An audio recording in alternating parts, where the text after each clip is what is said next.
नमस्कार दोस्तों, आप सभी का स्वागत है आपके अपने YouTube चैनल अपना स्टेनो जोन में। तो दोस्तों, अब तक अपने व्यंजनों को मिलाना सीख लिया है कि दो या दो से अधिक वर्णमाला के अक्षरों को कैसे जोड़ा जाता है और उनको किस तरह जोड़ के एक शब्द बनाया जाता है। लेकिन दोस्तों, उनमें हमने स्वर का उपयोग नहीं किया था क्योंकि हमने स्वर सीखे ही नहीं थे। आज हमारा जो टॉपिक है वो स्वर के ऊपर ही है। क्लास 9 है आज आपकी, जिसमें हम स्वर के बारे में पढ़ेंगे। लेकिन दोस्तों, स्वर स्टार्ट करते हैं अपन, लेकिन उससे पहले तीन बेसिक चीज़ें हैं, केवल 3 बेसिक चीज़ें हैं जिनका आपको ध्यान रखना है। वो कौन कौन सी बातें हैं, चलिए हम आपको बताते हैं। पहला तो है स्थान। अपने को पता होना चाहिए कि एक व्यंजन में कितने स्थान होते हैं। दूसरा होता है आपका कि पहले कौन सा होता है और बाद में कौन सा होता है। तीसरी बात है बिंदु और डैश का। आप बस मोटे बिंदु और मोटे डैश, जैसे लिखा हुआ ना मोटे बिंदु और मोटे डैश, ये सब चीज़ें भूल जाइए। आप खाली ये याद रखिए आपके स्वर का यूज़ होगा जब बिंदु से होगा और डैश से होगा। ऐसा मैं क्यों कह रहा हूँ कि आप हल्के बिंदु और गहरे बिंदु और मोटे डैश और हल्के डैश को भूल जाइए, वो मैं आपको आगे चल के बताऊँगा। लेकिन आप फिलहाल के लिए बस 3 चीज़ों को ध्यान रखना। पहला स्थान का, दूसरा के बाद और के पहले के लिए, और तीसरा बिंदु और डैश। ठीक है, इन 3 चीज़ों के ऊपर ही आपके पूरे स्वर निर्भर करते हैं। अगर ये 3 चीज़ आपने अच्छे से सीख ली तो मुझे उम्मीद है कि आप लोगों को स्वर पूरी तरह अच्छे से समझ में आ जाएंगे। तो चलिए स्टार्ट करते हैं। पहले हम कोई भी एक व्यंजन ले लेते हैं, जैसे कि हम लेते हैं पहले पै। ठीक दोस्तों, पै आप सभी जानते हैं ऊपर से नीचे पै बनता है लाइन को टच करते हुए। तो देखिए ये पै है। अब इसमें पहला स्थान कौन सा है, दूसरा कौन सा और तीसरा कौन सा, सीधी सी बात है, छोटी सी बात है, कोई बड़ा इशू नहीं है। देखिए जहाँ से अपन स्टार्ट किया वो अपना पहला स्थान हो गया। ठीक है दोस्तों, बीच वाले मतलब रेखा के बीच का जो हिस्सा होता है वो होता है अपना दूसरा स्थान, और जहाँ बिंदु खत्म होता है वो होता है तीसरा स्थान। ठीक है दोस्तों, ऐसे ही टै ले लीजिए आप, ये आपका टै है।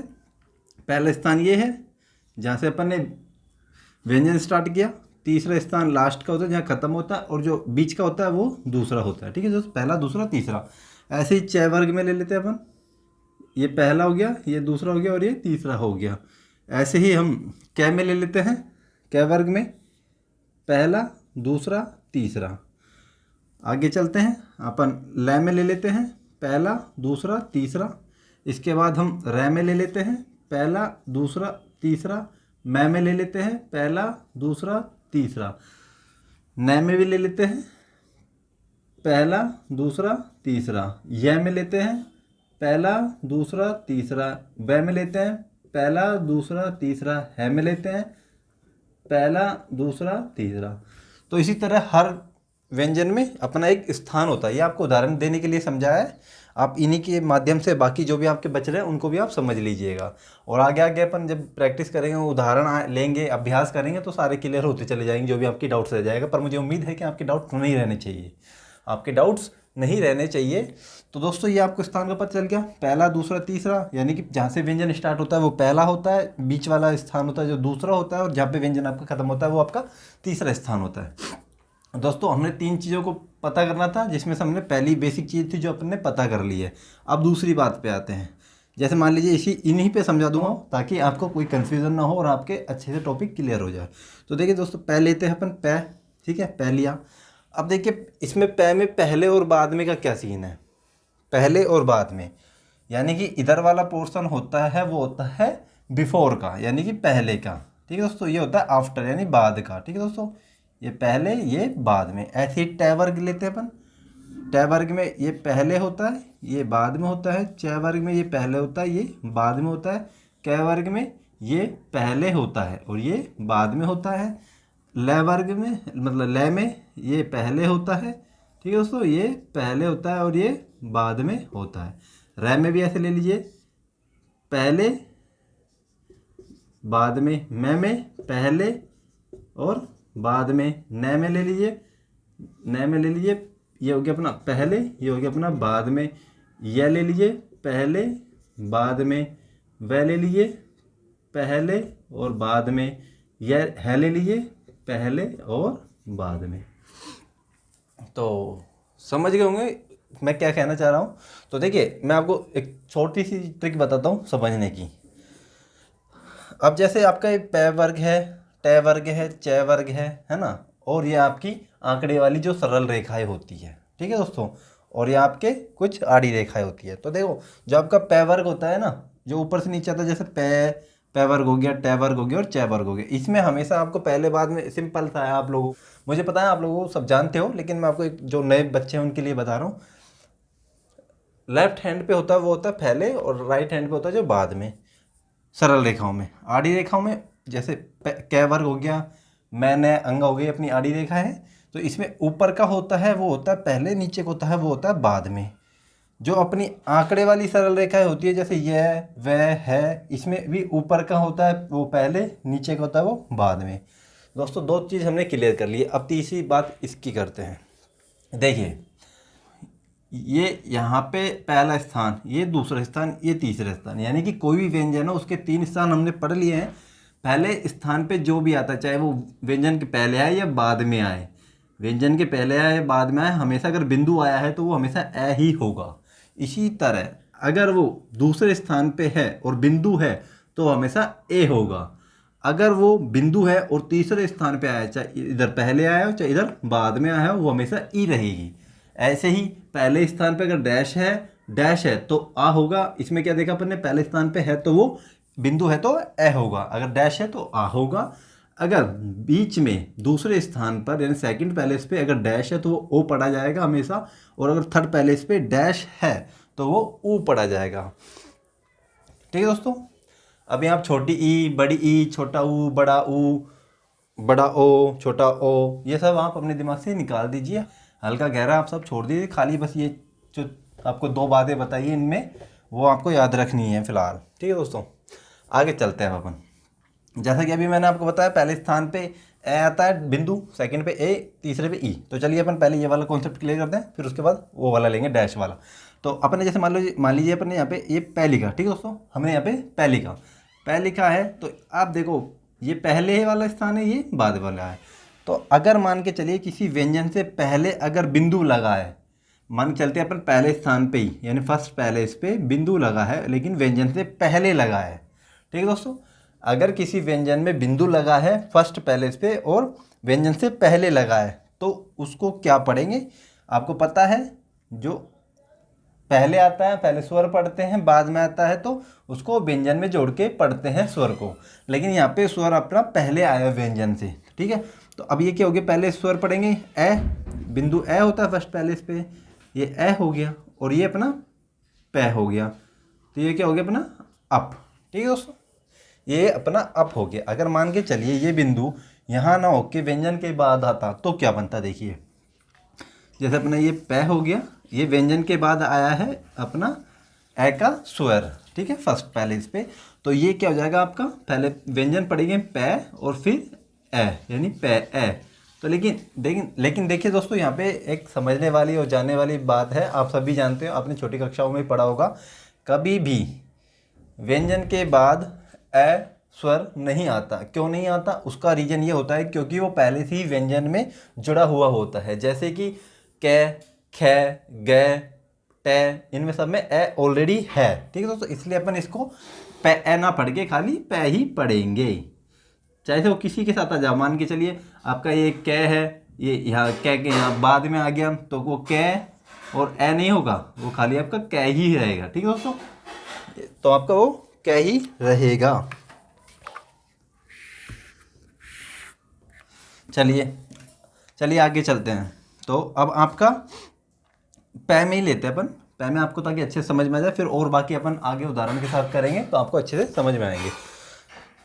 अगर मान के चलिए हमने यहाँ पे पै ले लिया। ठीक है दोस्तों, हमने यहाँ पे पै ले लिया तो इसका मतलब क्या है, अगर मान के चलिए यहाँ ये बीच में पहले आ रहा है, पै में सेकंड पैलेस पे अगर कोई बिंदु आ रहा है तो हमें पता है सेकंड पैलेस पे अगर कोई बिंदु आता है तो ए होता है। ठीक है दोस्तों, अब पहले आया है, व्यंजन से पहले आया है तो अपन स्वर को पहले लिखेंगे। स्वर क्या है अपना ए, तो अपने ए बना लिया। ठीक है, अब अपना व्यंजन क्या है, पै है, ये थोड़ा टेढ़ा है। व्यंजन क्या है अपना, व्यंजन अपना पै है, तो ये ए और ये पै ए। ठीक है दोस्तों, अगर मान के चलो यही व्यंजन यहाँ पे पहले न होके अगर ये बाद में होता तो इसको क्या पढ़ते, पहले अपन व्यंजन पढ़ते, अपना व्यंजन क्या है अपना पै, और इसमें एक की मात्रा जोड़ देंगे पे। ठीक है दोस्तों, ये पे हो गया अपना।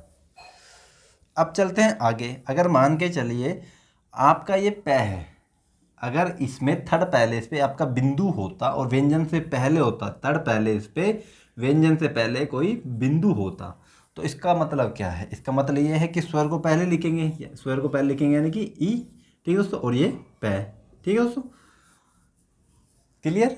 आगे चलते हैं। अगर मान के चलो ये बिंदु यहाँ ना होके, व्यंजन से पहले ना होके व्यंजन के बाद में होता, तो ये पे में ई की मात्रा जुड़ जाती, यानी कि ये पी हो जाता, ठीक है दोस्तों। उम्मीद करता हूँ आपको ये ए ई का स्वर का जो कॉन्सेप्ट है वो क्लियर हो गया होगा। अब अपन आगे आ ओ ऊ पे चलते हैं। पहले ले लेते हैं समझने के लिए। ये पह ले लिया अपन ने।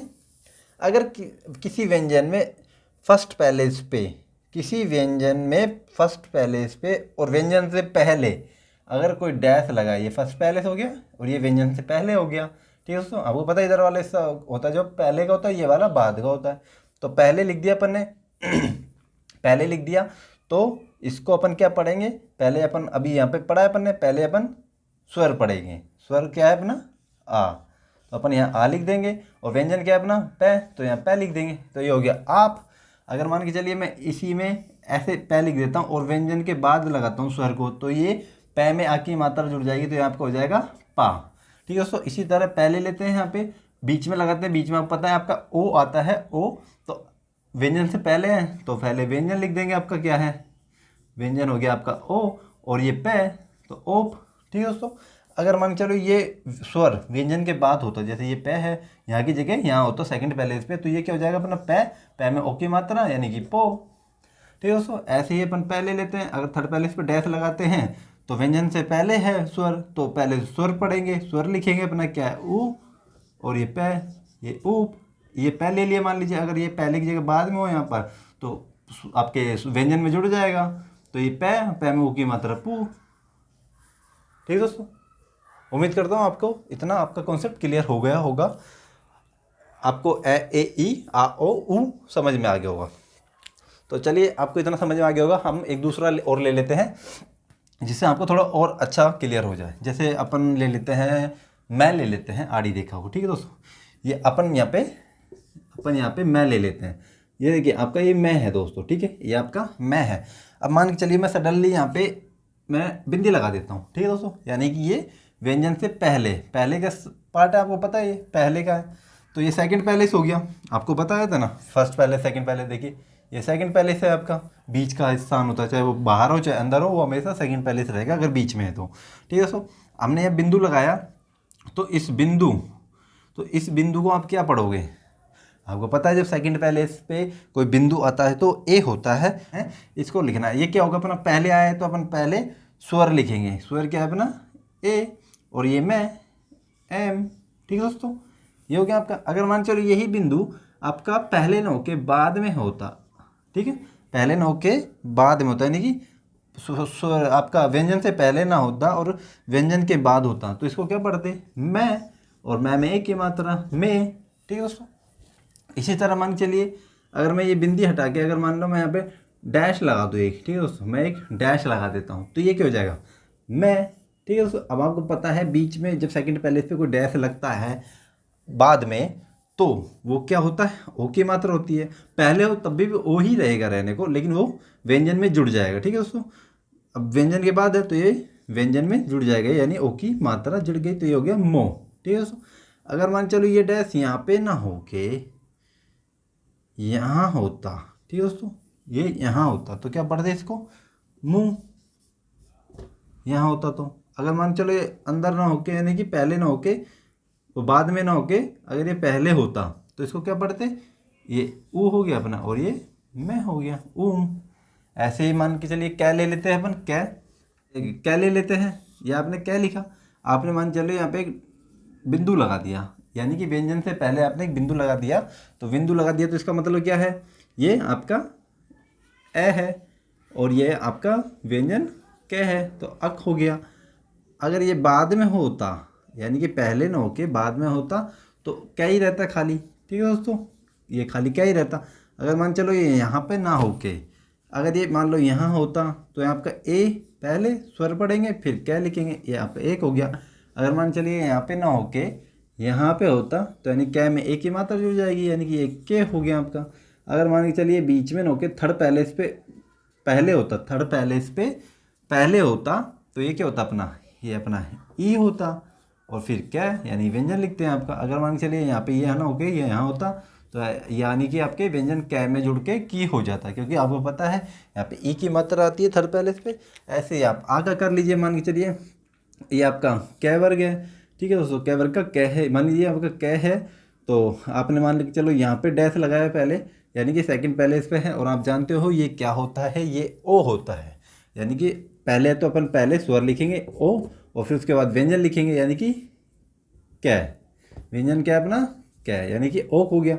अगर मान चलो ये मैं यहाँ से हटा के सेकंड पैलेस पे पहले हटा के सेकंड पैलेस पे बाद में लगा देता हूँ, यानी डैश एक बाद में बीच में लगा देता हूँ, तो ये क्या होगा, यानी कि कै में ओ की मात्रा जुड़ के को हो जाएगा।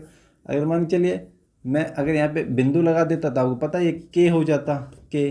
अगर मान चलिए मैं बिंदु हटा के अगर थर्ड पैलेस पे डैश लगा देता हूँ तो ये क्या हो जाएगा आपका ऊ और ये कै। अगर मान चलो मैं इसको हटा के यहाँ से यहाँ डैश लगा देता हूँ तो ये आपका क्या हो जाता है कू। सिंपल।